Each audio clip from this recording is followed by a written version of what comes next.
What's going on, everybody? Dr. Sean J. Harris, Generational Wealth Academy. Out here on a little walk with baby girl there. A lot of times I talk to people and I get the impression that a lot of people think that wealth or becoming wealthy is a draw of the luck.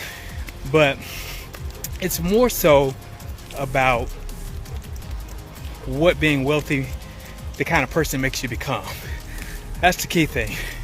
I like to think that if I lost all my money, all my wealth, and you put me on a random street in any English speaking part of the world, I would gain my wealth back in less than 5 years, because it's a skill set that I learned, that anybody can learn, really.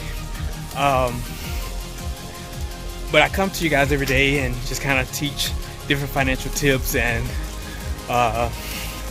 give you some of the blueprints and strategies that my family and I use to establish wealth, and most importantly, generational legacy wealth. It's one thing to create create wealth for one legacy, but it's another thing to create wealth for subsequent generations thereafter. So that's one of the key things that we focus on, what we teach at Generational Wealth Academy. So I want to give you guys a double play tip today.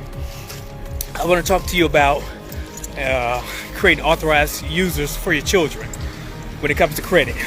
Credit is king. We used to say cash was king, but what we realize in time is that you have far more leveraging power using credit, which is other people's money, instead of using your own. I talked to you on here the other day where I talked about some of the comments you'll hear people post on Cadence social media platforms about, well, if you're such a wealthy kid, why don't you pay for your own bus to get renovated or what have you? But any intelligent business person knows that you don't use your own money, you use other people's capital and do capital raises when doing business projects.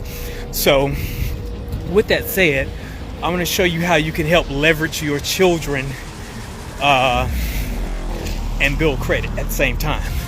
So basically what you do as an authorized user, you get to mirror your credit on your children's credit profile.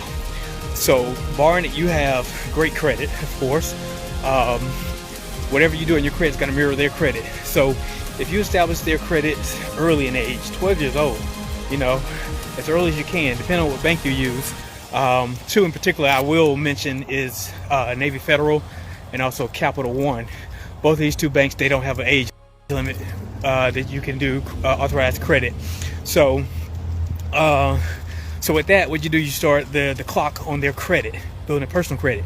But at the same time, by the time they turn 12, you should have them established an LLC. With that LLC, it's a business in their name, and it starts seasoning at that time. So by the time they hit 16 years old or 18 years old, they have a seasoned business in the form of an LLC, which was also building business credit. So you see the double play there? You have business credit and personal credit at the same time. So now when they're 16 years old, 18 years old, they're in a position where they can jockey for real estate deals, business deals, pay for their own college, start a business, what have you. So they have leveraging power at that point.